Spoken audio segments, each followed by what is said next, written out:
Bienvenue dans la psy du business. Moi, c'est Marie Marchand, psychologue, docteur en psychologie et coach pour entrepreneurs. Dans ce podcast, on explore la face cachée de l'entrepreneuriat, ce que ta psychologie fait à ton business et ce que ton business révèle de toi. La psy du business, là où le business rencontre la psychologie.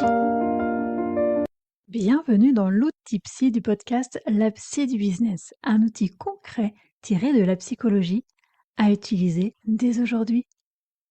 Tu as une pensée, par exemple, je ne suis pas légitime, ou je ne suis pas assez expert, ou je vais être démasqué, ou encore personne ne va acheter. Une pensée négative.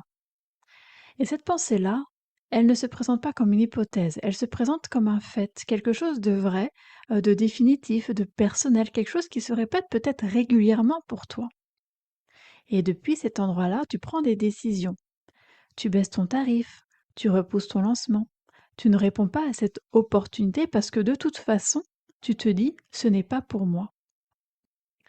La question c'est, et si cette pensée n'était pas vraie? Et si elle n'était même pas réelle dans le sens où on l'entend? L'outil d'aujourd'hui s'appelle la diffusion cognitive. Et c'est peut-être la technique la plus contre-intuitive que je connaisse et aussi l'une des plus puissantes.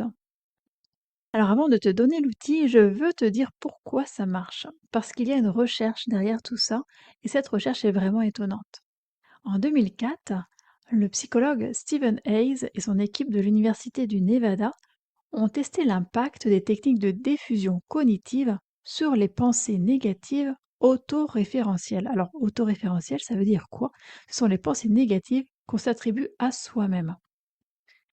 Résultat, la technique réduit à la fois l'inconfort émotionnel et la crédibilité des pensées négatives, et ce, davantage que la distraction et davantage que le contrôle de la pensée.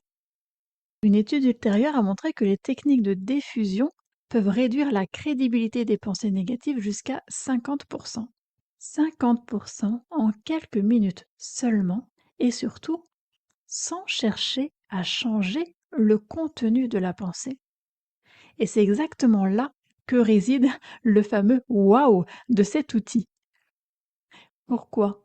Parce que la psychologie classique, par exemple la TCC traditionnelle, donc TCC c'est thérapie comportementale et cognitive, ça te demande de challenger tes pensées négatives, de trouver des preuves du contraire, de les remplacer par des pensées plus positives.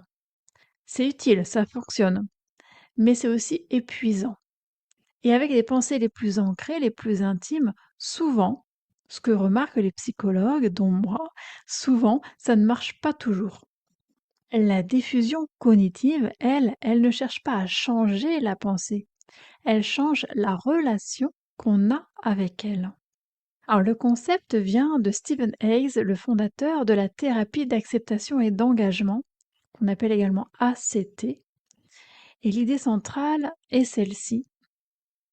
Quand on a une pensée négative et qu'on y est fusé, donc ça c'est le terme technique pour dire fusion cognitive, donc quand on est fusé, accroché à cette pensée, on vit à l'intérieur de cette pensée. Elle remplit tout le champ de vision, elle est indistinguable de la réalité. Et la diffusion, c'est l'opération inverse. On sort de la pensée pour la regarder. Et quand on la regarde au lieu de la vivre, elle ne fonctionne plus du tout de la même façon. L'outil qu'on va utiliser maintenant est la technique la plus simple et la plus étudiée de la diffusion cognitive. Et cet outil tient en une phrase seulement. Je vais te guider pas à pas. Prends une pensée négative qui revient dans ton business. Celle qui peut-être te fait le plus de mal, celle qui te retient le plus, celle qui revient en boucle régulièrement. Ça peut être par exemple « je ne suis pas légitime » ou « je ne mérite pas ce tarif » ou « les autres sont meilleurs que moi ». À toi de trouver une pensée négative qui revient régulièrement dans ton activité.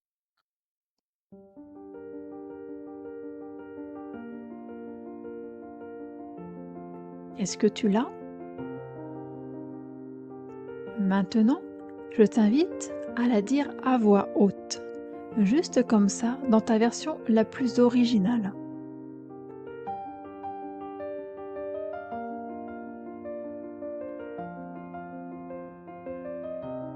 Remarque ce que tu ressens en la disant, l'inconfort, le poids, la façon dont elle semble vraie.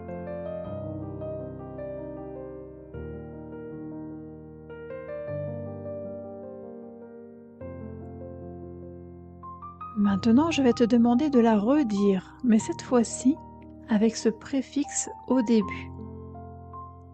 Je remarque que j'ai la pensée que...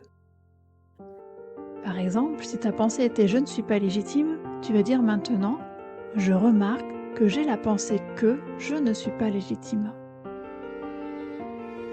Donc je t'invite à utiliser ce préfixe « je remarque que j'ai la pensée que », de dire ta phrase à voix haute.